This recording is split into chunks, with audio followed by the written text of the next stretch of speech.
नमस्कार साथियों, मैं कल्पना स्वागत करती हूँ आप सभी का नेरी स्टडी में।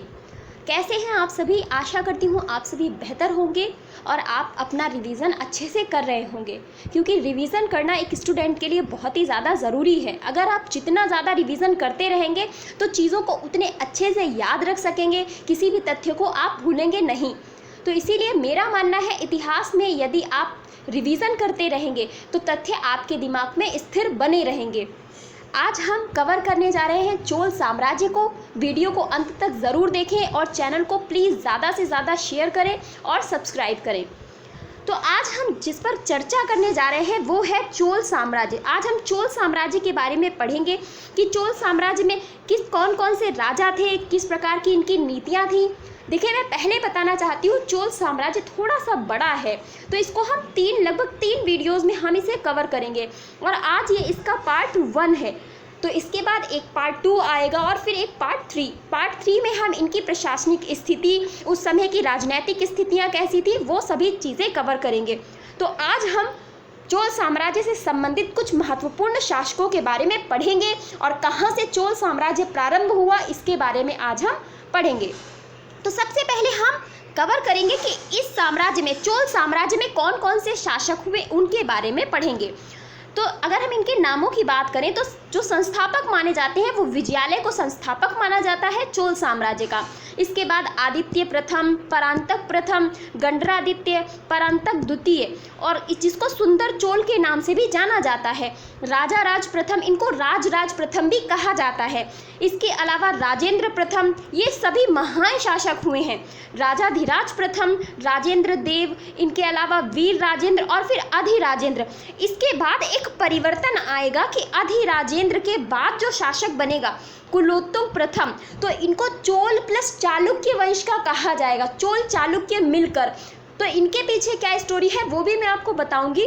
तो इसके बाद आएगा कुलोत्तुंग प्रथम, फिर विक्रम चोल, कुलोत्तुंग द्वितीय, राजाराज द्वितीय, राजाधिराज द्वितीय, कुलोत्तुंग तृतीय, राजाराज तृतीय और राजेंद्र तृतीय। राजेंद्र तृतीय तक हमें पढ़ना है, क्योंकि ये सभी शासक कहीं ना कहीं इनका अस्तित्व रहा है और जहाँ जिस शासक का अस्तित्व रहा है उसके बारे में जानना हमारे लिए महत्वपूर्ण बन जाता है। तो स्टार्ट करते हैं चोल साम्राज्य के बारे में। चोल वंश आज हम कवर करने जा रहे हैं। अगर मैं चोलों की बात करूं तो चोलों का जो प्रारंभिक इतिहास था वो संगम युग के 3री शताब्दी से प्रारंभ हुआ था। जो संगम युग बोला जाता है उसके में 3री शताब्दी उस समय चल रही थी, तो वहाँ से इनका शासनकाल प्रारंभ माना जाता है। क्योंकि संगम कालीन जो साहित्य थे उसमें हमें चोल शासकों के नाम मिलते हैं, तो इससे ये तात्पर्य लगाया जा सकता है कि संगम काल के आसपास इनका शासनकाल प्रारंभ हुआ था। तो इनका प्रारंभिक इतिहास, चोल का प्रारंभिक इतिहास बहुत ही ज़्यादा प्राचीन है, बहुत ही प्राचीन है इनका इतिहास। यदि हम बात करें, व्याकरण कात्यायन व महाभारत ने इनके विषय में वर्णन किया है। इनके विषय में वर्णन हमें व्याकरण कात्यायन और महाभारत से प्राप्त होता है। अशोक के जो लेख हैं, अभिलेख हैं, शिलालेख हैं, उनमें से अशोक के जो अभिलेख हैं उनमें दूसरे अभिलेख और 13वें शिलालेख में हमें इनका वर्णन मिलता है। क्योंकि जब मैंने अशोक के बारे में पढ़ाया था तो मैंने वहाँ बताया था कि अशोक के दूसरे शिलालेख में और 13वें शिलालेख में दक्षिण के राजाओं का नाम आया है। चेर, पांड्य, चोल, सत्यपुत्र, इनका नाम आया है। तो इससे पता चलता है कि इनका शासन दक्षिण में चल रहा था। पेरिप्लस और टॉलमी की ज्योग्राफी से इनके नगरों व पत्तनों के बारे में जानकारी मिलती है कि इनके नगर बसे हुए थे। पत्तन मतलब बंदरगाह भी थे। तो जाहिर सी बात है बंदरगाह थे, इससे तात्पर्य लगाया जाता है कि विदेशों से व्यापार होता था, जो आसपास के देश थे। और ऐसा हमें जानकारी मिलती है कि 1200 द्वीपों पर कब्जा करने वाले जो शासक हुए हैं वो भी चोल वंश के शासक हुए हैं। तो आगे हम इनके बारे में पढ़ेंगे। इसके अलावा प्राचीन संगम साहित्य में भी कुछ राजाओं के नामों का वर्णन हुआ है, जैसे करिकाल और कोचेन गन्नान इनका नाम है, जिनका वर्णन संगम साहित्य में किया गया है। चोल मंडलम पश्चिम पेन्नार व वेल्लोर नदियों के बीच की जो भूमि थी उनमें फैला हुआ था। चोल मंडलम, ये इनका मंडल बोला जाता था। साम्राज्य इनका जो चोल वंश का जो साम्राज्य था उसको चोल मंडलम के नाम से कहा जाता था। तो ये पश्चिम में पेन्नार नदी से लेकर के वेल्लूर नदियों के मध्य तक फैला हुआ था। राजधानी की बात करें तो उरैयूर, त्रिचनापल्ली के पास में उरैयूर इनकी राजधानी रही थी। और संस्थापक की बात करें तो विजयालय इस वंश का संस्थापक माना जाता है। विजयालय को इस वंश का संस्थापक माना जाता है। आगे हम बात करेंगे कि विजयालय कौन था, इनके विषय में थोड़ी जानकारी ग्रहण कर लेते हैं। तो 850 ईस्वी में पल्लव राजा के सामंत के रूप में इन्होंने शासन करना प्रारंभ किया। अब आप फिर देखिए, सामंत ने शासन करना प्रारंभ किया और सामंत ने एक अलग स्वतंत्र राज्य की स्थापना कर दी। सेम वही स्टोरी जो आगे भी हमने पढ़ी कि सामंत था, उसके बाद में वो शासक बन गया। यहाँ भी वही है कि पल्लव राजा के यहाँ ये सामंत थे और ये उनके यहाँ शासन करते थे। उदय लगभग 9वीं शताब्दी में इनका हुआ, जो एक तरह से आप कह सकते हैं कि स्वतंत्र रूप से शासन करना प्रारंभ करना। तो इसने मुत्तरैयूर राजाओं से तंजौर छीन लिया और उसे अपनी राजधानी बनाया। तंजौर को इन्होंने अपनी राजधानी बनाया। कौन से राजाओं से छीनकर? तो मुत्तरैयर नाम के राजाओं से छीनकर अपनी राजधानी बनाया और उपाधि धारण करी नरकेसरी की। तो ये बहुत इंपॉर्टेंट है, पूछा जा सकता है कि विजयालय ने किसकी उपाधि धारण करी थी? तो नरकेसरी की उपाधि इन्होंने धारण करी थी। निशुंभ सूदनी देवी का मंदिर और चोलेश्वर मंदिर विजयालय के द्वारा बनवाए गए हैं। निशुंभ सूदनी देवी का मंदिर और चोलेश्वर मंदिर ये किसने बनवाए थे? तो ये विजयालय के द्वारा बनवाए गए थे। आगे हम बात करेंगे कि विजयालय के बाद राजा कौन बना। तो आदित्य प्रथम, जो विजयालय का एक सुयोग्य पुत्र था, जो कि 875 ईस्वी में राजा बना। 875 ईस्वी में ये राजा बना। इसने पल्लव शासक अपराजित वर्मन को हराया था और 890 ईस्वी में तोड़ मंडलम पर अधिकार कर लिया। आप देखिए, चोल मंडलम, तोड़ मंडलम, इस तरीके के शब्द ये चोल साम्राज्य से ही संबंधित नगर हैं। तो बताया जा रहा है कि पहले तो पल्लव शासक यहाँ सामंत थे, पर बाद में क्या हुआ, आदित्य प्रथम ने पल्लव शासक अपराजित वर्मन को हराया। 890 ईस्वी में इन्होंने तोड़ मंडलम पर भी अधिकार कर लिया। तो अब तंजौर भी इनका और तोड़ मंडलम भी चोल साम्राज्य का। इसके बारे में बताया जाता है कि ये शिव का उपासक था, भगवान शिव का भक्त था और उपाधि कोदंड राम की, इनकी आदित्य प्रथम की कोदंड राम की उपाधि थी। नेक्स्ट हम देखेंगे परांतक प्रथम। ये राजा थोड़ा महत्वपूर्ण है क्योंकि इन्होंने जो साम्राज्यवादी नीतियां अपनाई थी और अपने साम्राज्य का विस्तार किया, जिसके कारण चोल साम्राज्य को दूर दूर तक ख्याति प्राप्त हुई, मतलब प्रसिद्धि प्राप्त हुई। तो परांतक प्रथम के बारे में हम जानेंगे। ये आदित्य प्रथम का पुत्र था। भाई, पिता के बाद पुत्र ही लगभग राजा बनता है। कुछ ऐसी परिस्थितियां होती हैं जब पुत्र नहीं बन पाता है तो भाई या भाई का पुत्र शासक बनता है, लेकिन यहाँ पर परांतक प्रथम, जो आदित्य प्रथम का पुत्र था, वो राजा बना और मद्रास से दक्षिण कावेरी तक का सारा प्रदेश इसके अधीन था। मद्रास से लेकर के दक्षिण में कावेरी तक का सारा प्रदेश किसके अधीन था? परांतक प्रथम के अधीन था। इसने 907 ईस्वी से 935 ईस्वी तक शासन के दौरान अपनी साम्राज्य सीमाओं का बहुत ही ज़्यादा विस्तार किया। मैंने बताया ना, विस्तारवादी नीतियां अपनाई तो साम्राज्य का विस्तार किया। इसने पांड्य राजा सिंह पर अधिकार कर लिया और उसे सिंघल से भागने पर विवश कर दिया। अब सिंघल तो आपको पता ही होगा कि प्राचीन काल में सिंघल श्रीलंका को कहा जाता था। जो वर्तमान श्रीलंका है उसे प्राचीन काल में सिंघल कहा जाता था। तो आप देखिए कि इसने पांड्य राजा, जो राजा सिंह था, जो सिंघल में रहता था, वहां पर से उसे भागने पर विवश कर दिया। इसके बाद इसने मदुरै कोंड की उपाधि धारण करी। तो इनकी उपाधि भी एक ही है, मदुरै कोंड, ये याद रखिएगा। इसने पल्लवों को परास्त करके वेल्लोर तक का साम्राज्य विस्तार कर लिया। वेल्लोर एक क्षेत्र था जहां तक इन्होंने साम्राज्य विस्तार किया। शासन के अंतिम दौर में राष्ट्रकूट राजा कृष्ण तृतीय के साथ भयंकर संघर्ष हुआ।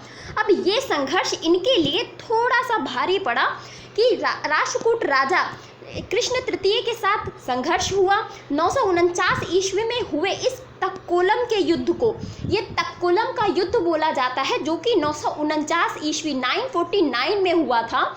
तो ये बहुत इम्पॉर्टेंट है, पूछा जाता है तक्कोलम का युद्ध कब हुआ या किनके मध्य हुआ? तो परांतक प्रथम और राष्ट्रकूट राजा कृष्ण तृतीय के मध्य। तो कह रहे हैं कि राष्ट्रकूट सेना गंग राज की सहायता से चोलों को परास्त करने में सफल रही। अब यहाँ क्या हुआ कि जो राजा कृष्ण तृतीय थे, जो राष्ट्रकूट राजा थे, उन्होंने अपने पड़ोसी साम्राज्य के राजा गंगराज से मदद मांगी कि भाई हम चलो संगठन बनाते हैं और मिलकर हम आक्रमण करेंगे किस पर, चोल साम्राज्य पर, और वहाँ से फिर धन वन लूटेंगे। इस तरीके की इनकी नीतियाँ होती थी, साम्राज्य विस्तार करेंगे। तो इन्होंने यही किया और तक्कोलम के युद्ध में राष्ट्रकूट सेना और गंग राजा ने मिलकर चोल साम्राज्य पर आक्रमण किया, और जिसके बाद क्या हुआ, परांतक प्रथम हार गया, वो परास्त हो गया। राष्ट्रकूटों ने चोलों के कांची व तंजौर पर अधिकार कर लिया। 2 क्षेत्र इनके छिन भी गए, कांची छिन गई और उसके साथ साथ में तंजौर छिन गया, जो कि उस समय के उपजाऊ क्षेत्र थे, एक महत्वपूर्ण क्षेत्र माने जा सकते हैं, तो वो इनके हाथ से निकल गए। इस तक्कोलम के युद्ध में 949 ईस्वी में परांतक प्रथम का ज्येष्ठ पुत्र राजादित्य भी मारा गया। तो मतलब पुत्र हानि भी हुई, क्षेत्र भी चला गया, और हर तरह से आप देख सकते हैं कि इस युद्ध में इन्हें हानि ही हुई। ये जो युद्ध था वो चोलों के लिए विनाशकारी सिद्ध हुआ बहुत ही ज़्यादा, कि हर तरह से विनाश ही हुआ। युद्ध में पुत्र की मृत्यु हो गई, राजादित्य नाम के पुत्र की। तो इसके बाद क्या हुआ कि ये युद्ध के बाद थोड़ा सा एक तरह से आप देखेंगे कि एक शांत भाव बना रहा, कि उनकी शक्ति थोड़ी सी, परांतक प्रथम की शक्ति, चोल साम्राज्य की शक्ति थोड़ी सी आपको कम नजर आती दिखाई देगी। परांतक प्रथम शिव का उपासक बताया जाता है और इसने कई यज्ञ कराए, मंदिर बनवाए। इसने चिदंबरम शिव मंदिर बनवाया। तो यदि आपसे कभी पूछा जाए कि चिदंबरम शिव मंदिर किसने बनवाया था, तो ये बनवाया गया था परांतक प्रथम के द्वारा। इसके बाद क्या हुआ कि परांतक प्रथम के बाद 30 वर्षों का इतिहास जो है वो थोड़ा धुंधला दिखाई देता है, क्योंकि उसके बाद जब शक्ति कम हुई फिर बहुत ही ज़्यादा साहसिक कार्य नहीं किए गए। जो भी शासक इनके बाद बने, परांतक प्रथम के बाद उनके 2 पुत्र शासन करने के लिए आए, गंडरादित्य जिनका नाम था, सुंदर चोल। इस तरह से शासकों ने शासन तो किया परंतु प्रभावशाली शासन नहीं कर सके। एक प्रभाव जो चारों दिशाओं में फैलता है वो हमारे समक्ष दिखाई नहीं दिया। तो क्या हुआ कि शासक कमज़ोर थे, उसके बाद ग्रह कलह का भी सामना करना पड़ा। तो ये सारे कारण रहे कि 30 वर्षों का जो इतिहास था वो धूमिल हो गया। इसके बाद जो राजा बना वो बना राजराज प्रथम, मोस्ट इम्पॉर्टेंट चोल साम्राज्य का सबसे प्रतापी राजा, और इसके बाद राजेंद्र प्रथम। ये 2 राजा चोल साम्राज्य के बहुत ही महत्वपूर्ण हैं। तो राजराज प्रथम की बात करें या राजा राज प्रथम भी इनको कहा जाता है, तो आप कंफ्यूज नहीं होंगे। ये सुंदर चोल के पुत्र थे, सुंदर चोल के ये पुत्र थे। इसके समय में चोल वंश को बहुत ही ज़्यादा ख्याति प्राप्त हुई। मतलब परांतक प्रथम से भी ज़्यादा ख्याति प्राप्त कराने का कार्य किसने किया, राजा राज प्रथम ने किया। उपाधियों की या इनके अन्य नामों की बात करें तो मुम्माडी चोलदेव, जयगोंड और चोड़ मारतंड ये है इनकी मुम्माडी चोलदेव और जयगोंड। इसके अलावा चोड़ मारतंड ये इनकी उपाधि है, क्योंकि चोल को चोड़ भी कहा जाता है। यह अत्यंत योग्य शासक था। इसने साम्राज्य विस्तार किया। इसने चेरों के जहाजी बेड़े को कंदलूर के समीप नाश करके चेरों को हराया था, क्योंकि दक्षिण में चेर, चोल, पांड्य और सत्यपुत्र इन्हीं का अधिकार रहता था। तो दक्षिण में ही चेरों का भी शासन चल रहा था। तो कह रहे हैं कि उनके पास जो जहाजी बेड़े थे, अब जहाजी बेड़े से तात्पर्य समझिए कि एक बंदरगाह से जहाज दूसरे बंदरगाह पर जाता था, व्यापार होता था। तो इनके जहाजी बेड़े को कंदलूर के समीप नष्ट कर दिया और चेरों को हराया। इन्होंने मदुरा पर अधिकार करके इसने पांड्य राजा अमर भुजंग को कैद कर लिया, पांड्य राजा को भी कैद कर लिया। इसने श्रीलंका के राजा महेंद्र पंचम, मोस्ट इम्पॉर्टेंट याद रखिएगा कि महेंद्र पंचम पर आक्रमण करके उसे हराया। और इस युद्ध के पीछे उसका प्रमुख उद्देश्य क्या था कि दक्षिण एशियाई देशों के साथ व्यापार पर अपना अधिकार करना, क्योंकि सिंघल देश व्यापार करता था दक्षिण एशियाई देशों के साथ में। तो ऐसी परिस्थिति में एक राजा अपने साम्राज्य को बढ़ाना चाहेगा, फिर भाई व्यापार करेगा तो धन में, राजस्व में बढ़ोतरी होगी। तो ऐसी परिस्थिति में इसने महेंद्र पंचम को हराया और सिंघल पर अधिकार कर लिया। उसके बाद में इसने दक्षिण एशियाई देशों के जो व्यापार चल रहा था उस पर भी अपना अधिकार स्थापित कर लिया। इसके साथ साथ में भाई इसकी नौसेना भी थी, क्योंकि अब नाव से ही तो व्यापार होगा ना विदेशों से, तो नौसेना थी, जहाज थे इनके पास बड़े बड़े।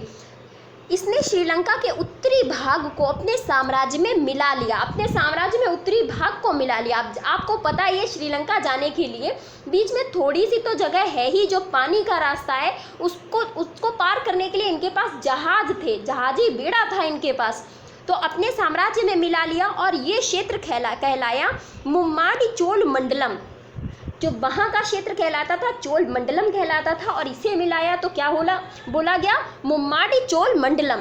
तो ये नाम इनका बताया गया, ये चोल प्रांत बन गया।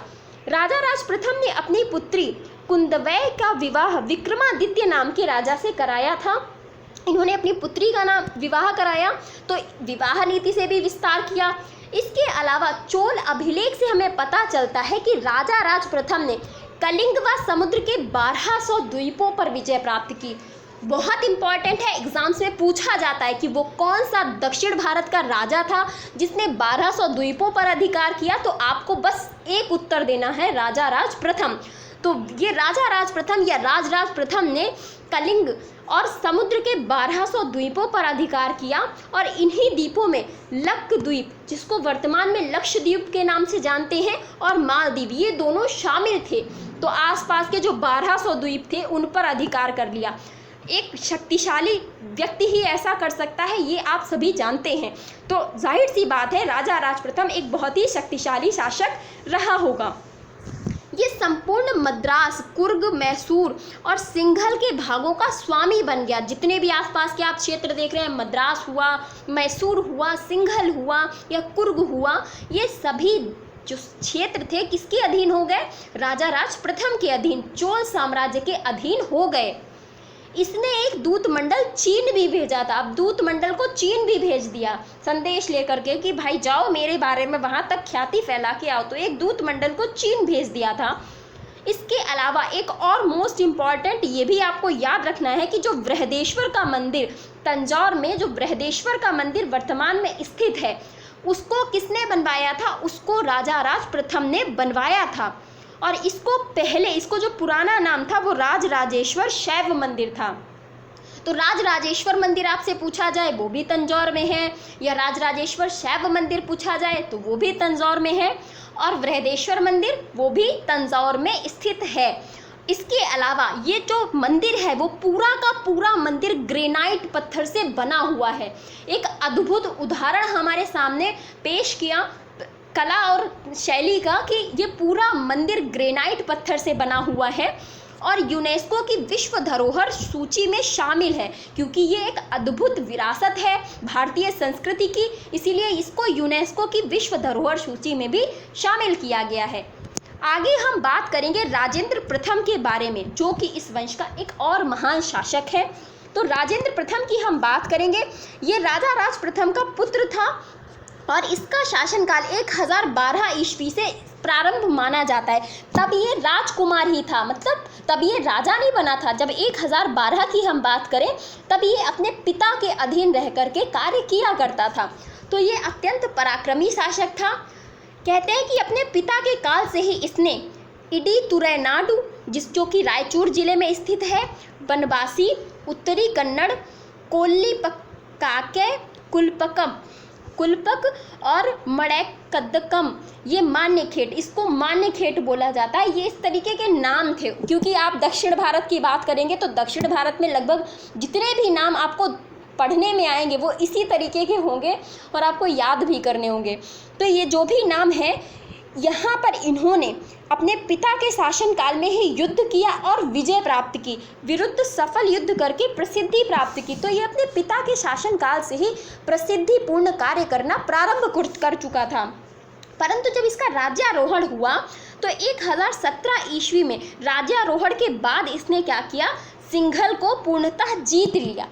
कि अधिकार तो इनके पिता ने किया था पर उत्तरी भाग को अपने क्षेत्र में मिलाया था। परंतु इस बार क्या हुआ कि इसने महेंद्र पंचम को बंदी बना लिया कि भाई अब तुम्हारा शासन हो गया, अब तुम मेरे अंडर रह के शासन करो, बंदी बनाओ इन्हें। तो उनको बंदी बना लिया और उसके बाद उसने पूरे श्रीलंका पर, पूरे सिंघल देश पर अधिकार कर लिया।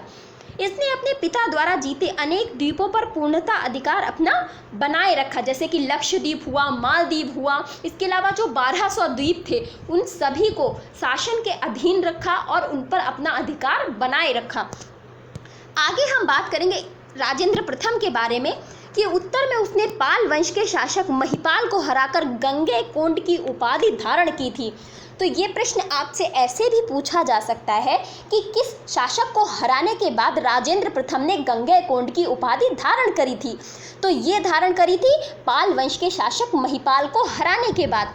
और अगर आपसे सीधा सीधा भी पूछा जाए कि गंगैकोंड की उपाधि किस शासक के द्वारा धारण की गई थी, तो वो होगा राजेंद्र प्रथम। इस तरह से आपको प्रश्नों को याद रखना है।